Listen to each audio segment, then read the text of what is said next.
আসসালামু আলাইকুম প্রিয় কুইত প্রবাসী ভাই বোন সকলকে স্বাগত জানাই। আপনি এই ভিডিওতে যুক্ত হয়েছেন কুইতের বিভিন্ন স্থান থেকে। জানিয়ে দিব এমওআই প্রকাশিত সর্বশেষ অভিযানের খবর, থাকছে কিছু পরামর্শ আপনাদের জন্য।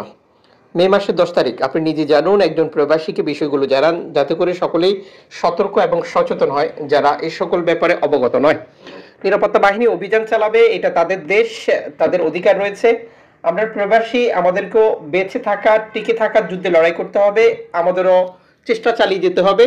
এই সকল প্রতিকূলতার মাঝে কিভাবে জীবিকা নির্বাহ করা যায়, কিভাবে প্রবাস জীবন নিশ্চিত করা যায়, তথ্য ইনফরমেশনগুলো আপনাকে দারুণভাবে সহযোগিতা করবে বর্তমান কুয়েতের পরিস্থিতির ব্যাপারে অবগত হওয়ার জন্য। চ্যানেলটি সাবস্ক্রাইব করে ফেসবুক পেজটি লাইক ফলো করে আমাদের সাথে যুক্ত থাকলে এভাবে নিত্য নতুন আপডেট তথ্য আপনি জানতে পারবেন। সাবা আল সালেম এলাকায় ব্যাপক নিরাপত্তা ও ট্রাফিক অভিযানের ফলাফল প্রকাশ করে এমওআই। স্বরাষ্ট্র মন্ত্রণালয় এই অভিযানের ব্যাপারে যে তথ্যটি দিয়েছে তা হচ্ছে, একটি ব্যাপক নিরাপত্তা ও ট্রাফিক অভিযান পরিচালনা করেছি আমরা, যার মধ্যে একাধিক সেক্টরের লোকজন অংশগ্রহণ করেছিল। এই অভিযানের ফলাফল 804টি ট্রাফিক লঙ্ঘন আমরা জারি করতে সক্ষম হয়েছি। আবাসিক ও শ্রম আইন লঙ্ঘনের জন্য আমরা 6 জন প্রবাসীকে আটক করেছি, 10 জন প্রবাসীকে আটক করেছি যাদের বিরুদ্ধে গ্রেপ্তারি পরোয়ানা ছিল, যেটি আদালতের পক্ষ থেকে, তার মানে তাদের বিরুদ্ধে মামলা করা হয়েছিল আর সেই মামলায় তারা উপস্থিত না হওয়ার কারণে এই ওয়ান্টেড বা গ্রেপ্তারি পরোয়ানার ব্যাপারটি জারি করা হয়, যেটি আদালতের নিয়ম অনুযায়ী। 5 জনকে পরিচয়পত্র ছাড়াই আমরা আটক করতে সক্ষম হয়েছি, যারা কুয়েতে অবস্থান করছেন অথচ তাদের কোনো ডকুমেন্টস দেখাতে পারেননি, মানে তাদের কাছে আকামা, পাসপোর্ট কোনো কিছুই ছিল না।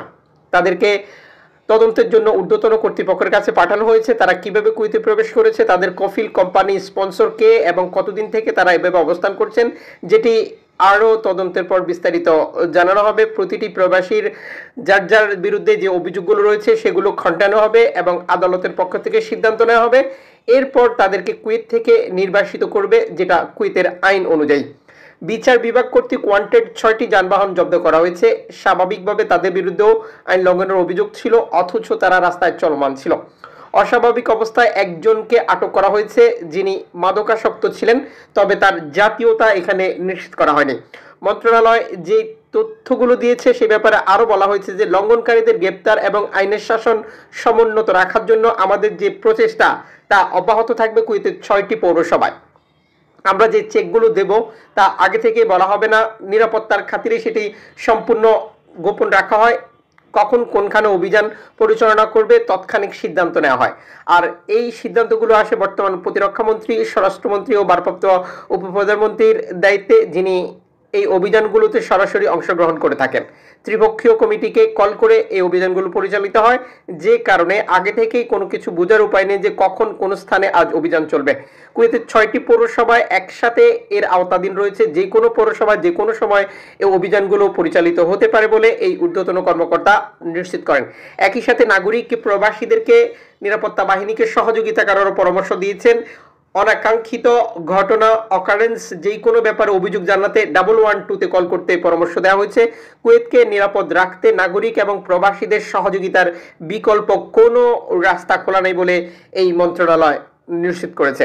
প্রিয় দর্শক, বুঝতে পেরেছেন যে সরকারের অবস্থান এবং বর্তমান নিরাপত্তা বাহিনীর আগামী পদক্ষেপগুলো।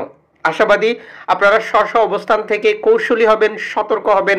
নিজের জীবন প্রবাসে কাটানোর জন্য যত বেশি কৌশলী তত বেশি নিজের জন্যই লাভ। আপনার মতামত কামনা করি।